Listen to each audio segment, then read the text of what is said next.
5 Chinese 747 cargo planes have vanished near Iran. No one knows what they carried, but the timing has raised eyebrows. The aircraft departed China on June 15, 16, and 17, just after Israeli strikes on Iran. They flew over northern China, Kazakhstan, Uzbekistan, and Turkmenistan before disappearing from radar near Iranian airspace. Officially, they were bound for Europe, but none ever made it there. Given that these freighters often carry heavy military gear, their disappearance has fueled speculation of covert arms transfers. Granted, the flights may have been innocent or just digital anomalies. There's no hard proof they landed in Iran, but the speculation isn't baseless. China has good reason to back Iran. Up to 16% of China's seaborne crude imports come from Iran, and 53% when accounting for the entire Gulf region. If Israel destroys Iran's energy infrastructure or the Strait of Hormuz is blocked, the fallout won't stop with Tehran.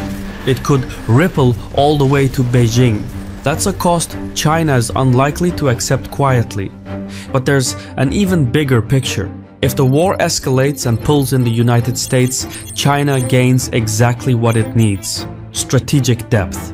A prolonged conflict in Iran would tie down US attention, drain its resources, and force Washington into a war it didn't plan for and can't easily exit.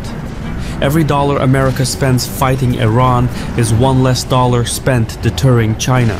And as Washington sinks deeper into another forever war, China would be free to focus on what it really wants: Taiwan. This isn't meant to single out China. America has done the same and would again if the roles were reversed. But from a realpolitik perspective, this could be the opportunity Beijing has been waiting for, and it may not come again. After all, China's best weapon is America's attention span. Today's video is sponsored by Supremacy World War III, a free online strategy game where you choose a real country to lead into a modern global conflict. Up to 99 other players are moving their units across the map in real time. So, to win, you need to form alliances and construct all types of units, including tanks, jets, and submarines. Supremacy World War III is a huge game. It can take weeks for a game round to complete, which makes logistics as necessary as tactics. The key to victory is to think ahead and build alliances. What I like most about the game is that you can play with the same account on both PC and mobile. That convenience sets it apart from other games. Using our link below, you will get an exclusive gift: an elite bomber, a brand new unit in the game worth $25. The offer is only available for 30 days, so get started sooner rather than later.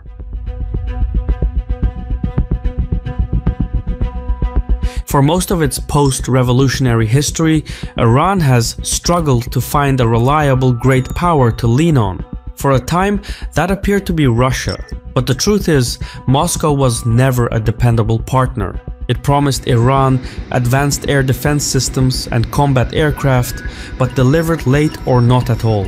Part of the reason is that Russia doesn't want to upset Israel. It may sound strange, but Russian-Israeli ties run deeper than many realize. Over 1 million Israelis speak Russian. The two countries have coordinated military operations in Syria, and behind the scenes, their defense industries maintain quiet lines of cooperation. In short, Russia has too much to lose by fully backing Iran. That mistrust goes both ways though. For its part, Iran has consistently sought to maintain open relations with Europe, whether through trade, diplomacy, or energy cooperation. As a result, its regional goals have often clashed with Russia's, especially in the Caucasus and Central Asia. So, the alliance as it stands is built on convenience, not commitment. China, by contrast, follows a different playbook. If it chooses to deepen its role, the groundwork is already in place. Beijing has no colonial past in the Middle East, no emotional baggage, and no overlapping territorial ambitions. It simply wants oil, trade, and influence, and it is willing to invest for the long term. In 2021, for instance, Iran and China signed a 25-year partnership that went far beyond symbolic diplomacy. The agreement outlined long-term cooperation in energy, infrastructure, telecommunications, and military development. At its core, the deal provided China with guaranteed access to Iranian oil at steeply discounted rates, while offering Iran billions in investment tied to the Belt and Road Initiative. It also opened the way to Chinese involvement in Iranian ports, railways, and digital networks. For Iran, the deal was a means to survive isolation, while for China, it was a chance to entrench itself in the Middle East without firing a shot. But China's influence isn't just economic, it's strategic. Consider Syria. Tehran backed Assad at a time when America and Europe were calling for regime change. That support wasn't about loyalty, it was cold calculation. Assad was isolated and under pressure. Propping him up gave Iran a foothold in a collapsing state. Weak allies, after all, are easier to shape. China holds the same playbook today. Whether it chooses to use it remains to be seen. Iran has taken severe blows from Israel, but it hasn't collapsed, at least not yet. A moment of real vulnerability may not be far off, and that's when China could step in, not to save Iran, but to reshape it, using deals, loans, and weapons bound by strings. Iran wouldn't become a Chinese satellite overnight, but it could be nudged into something else, dependent, indebted, and strategically useful. Admittedly, much of this premise rests on circumstances still in motion, but if any country is positioned to capitalize on this conflict, it's China.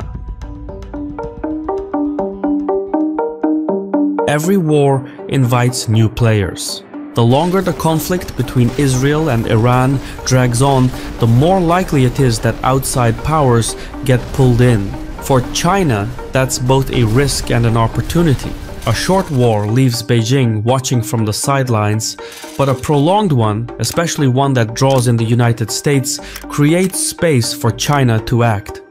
If the United States intervenes militarily, meaning full-scale, sustained combat, and Iran manages to hold out just long enough to avoid total collapse, China could quietly step in. Not with troops, but with equipment such as combat aircraft, air defenses, guided missiles, and satellite support. All the technologies Tehran either lacks or produces only in limited quantities. If that support flows in quietly, consistently, and under the radar, Iran would turn into a forever war. To be clear, this material support wouldn't win the war for Iran, but it would prolong hostilities. And that, potentially, is the point. You see, China doesn't need Iran to win. It would just need Iran to survive and bleed US resources. That alone would stretch America's political capital and logistics on a war with no clear exit. It would mirror what the US has done to Russia in Ukraine, create a front that slowly drains the adversary over time. A drawn-out conflict like that would play right into Beijing's hands. Not because China cares about the Middle East, ideology, international law, or even Iran, but because it buys time. A distracted United States gives Beijing breathing room in East Asia, allowing it to focus its efforts on a tiny place called Taiwan. So, while Washington is tied down in another forever war, China buys time to strengthen its naval posture, test responses around Taiwan, and shift global narratives. A distracted America gives Beijing its best chance to move on Taiwan. Washington simply cannot sustain two major confrontations at once, especially if one of them turns into a slow, grinding campaign. Beijing wouldn't even need to act right away. The mere fact that Washington is bogged down shifts the strategic map. Naturally, this outcome would depend on how long the US stays engaged and how discreetly Beijing plays its hand, but it would be a once-in-a-generation opportunity. Either way, it would give China a free hand to reshape the balance of power in Asia-Pacific, while America looks the other way. Every lifeline is also a leash. If Iran accepts Chinese support, it won't come free. Just as Assad became dependent on Iran and Russia to stay in power, Tehran may be forced into a similar role, this time as China's proxy. And once that shift happens, Iran may find it is no longer the one calling the shots.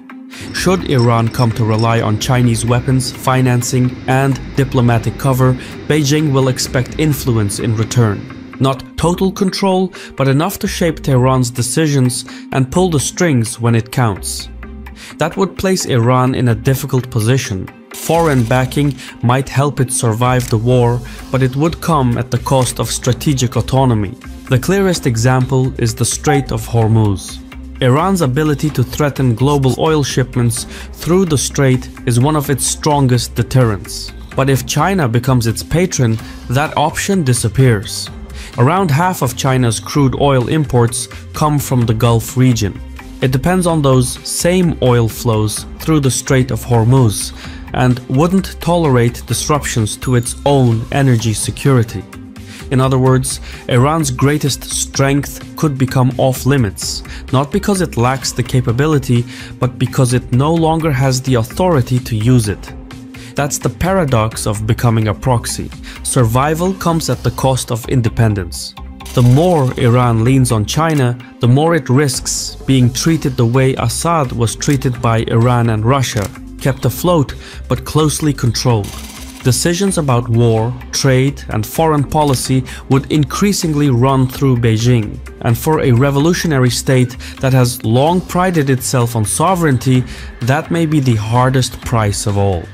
But if the pieces fall into place, Beijing may already be getting ready for what comes next. The truth is, most forever wars start with a timeline, but then miss it. I've been your host Shirvan from CaspianReport. If you approve of what we do, please leave a comment, hit the like button, and mayhaps share the video. In any case, thank you for your time, and Sağ ol.